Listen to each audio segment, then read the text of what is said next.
Freeze! Hands where I can see them! The cop's gun was out, his finger tense on the trigger. His eyes burned with the kind of arrogance that came from years of power, unchecked, unchallenged. But this time, he picked the wrong woman.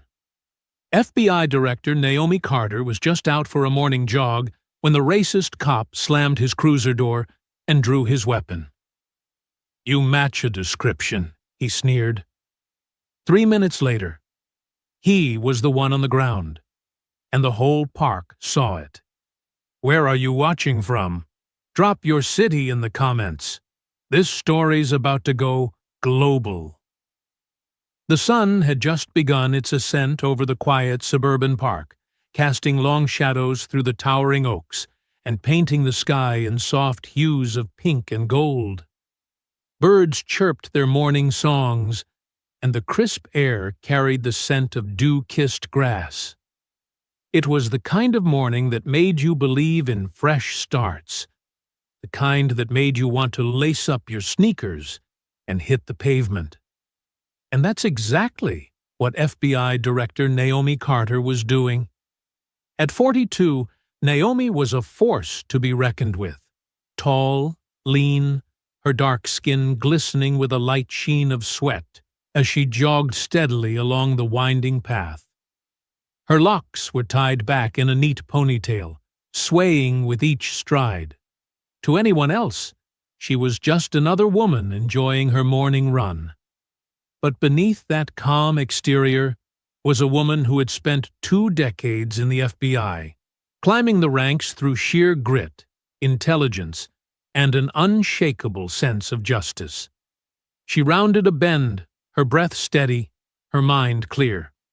Today was supposed to be a good day. Then she heard the siren. A police cruiser rolled up beside her, its lights flashing despite the empty park.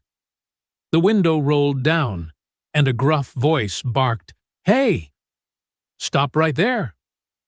Naomi slowed to a halt, frowning as she turned to face the officer. He was white, mid-40s, with a buzz cut and a sneer that told her everything she needed to know before he even spoke again. "You fit the description of a suspect we're looking for," he said, stepping out of the car, his hand resting on his holstered gun. Naomi's pulse quickened, not from fear, but from the familiar sting of injustice.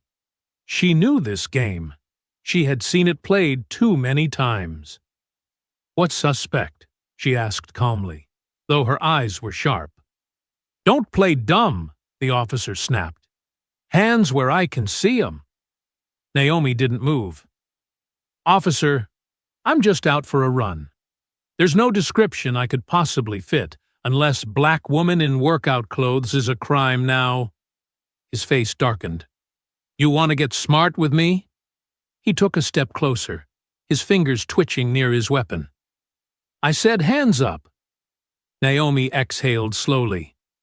She had been here before, not in this exact moment, but in the countless times she had been underestimated, dismissed, or treated like a threat just for existing. But this time, she wasn't a rookie agent. She wasn't a scared teenager. She was the director of the FBI, and she wasn't about to let this slide. "My name is Naomi Carter," she said, her voice steady but firm. "I'm the director of the Federal Bureau of Investigation, and if you don't holster your weapon and explain why you're detaining me, this is going to end very badly for you." The officer scoffed. "Yeah, right. And I'm the president." He reached for his cuffs. "You're coming with me." Naomi's jaw tightened. She could see it now. The arrogance, the entitlement, the unshakable belief that his badge made him untouchable. She had spent her career taking down men like him, and today his luck had just run out. The officer's hand hovered over his cuffs, his lips curled into a smirk. He had done this before, stopped people who looked suspicious, intimidated them into submission, And if they dared to resist, well, he had his ways of handling that too. But Naomi Carter wasn't backing down. She stood tall, her dark eyes locked onto his. The morning air, once peaceful, now crackled with tension. A jogger in the distance slowed, watching. A mother pushing a stroller froze, her grip tightening on the handle.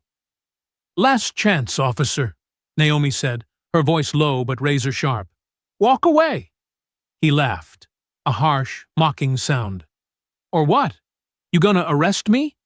He reached for her wrist, his fingers clamping down. Big mistake. In one fluid motion, Naomi twisted her arm free, seized his wrist, and swept his legs out from under him. He hit the pavement with a grunt, his breath knocked out of him. Before he could react, she had his arm pinned behind his back, her knee pressing firmly between his shoulder blades. "What the hell?"